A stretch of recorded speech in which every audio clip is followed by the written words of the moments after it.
पूर्वी हिमालय की गोद में स्थित है वह पवित्र कुंड, परशुराम कुंड, जहां भगवान परशुराम ने मातृहत्या के पाप से मुक्ति पाई थी।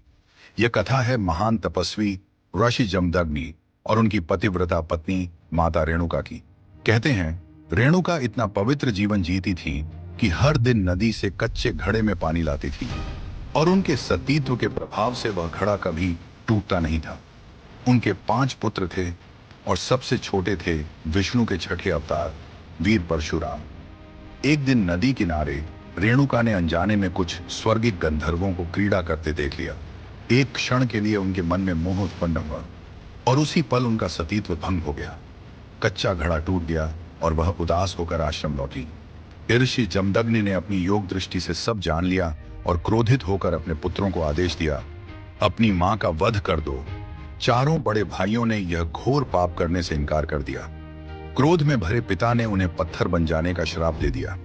परशुराम सामने खड़े थे। आज्ञा पालन उनका प्रथम धर्म था। उन्होंने कांपते हाथों से कुल्हाड़ी उठाई और अपनी ही माता का सिर अलग कर दिया। पिता उनकी आज्ञाकारिता से प्रसन्न हुए और वरदान मांगने को कहा। परशुराम ने तुरंत कहा, माता को जीवन दीजिए और मेरे भाइयों को भी मुक्त कीजिए। वरदान मिलते ही सभी फिर से जीवित हो गए, जैसे कुछ हुआ ही ना हो।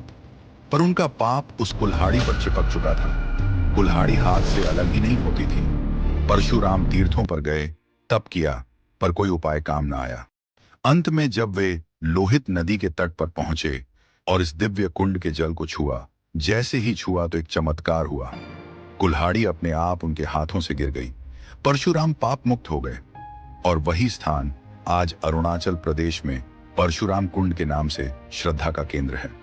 हर साल मकर संक्रांति पर हजारों भक्त यहाँ डुबकी लगाते हैं, इस विश्वास के साथ कि जैसे भगवान परशुराम का पाप धुल गया, वैसे ही उनके सारे पाप भी मिट जाएंगे।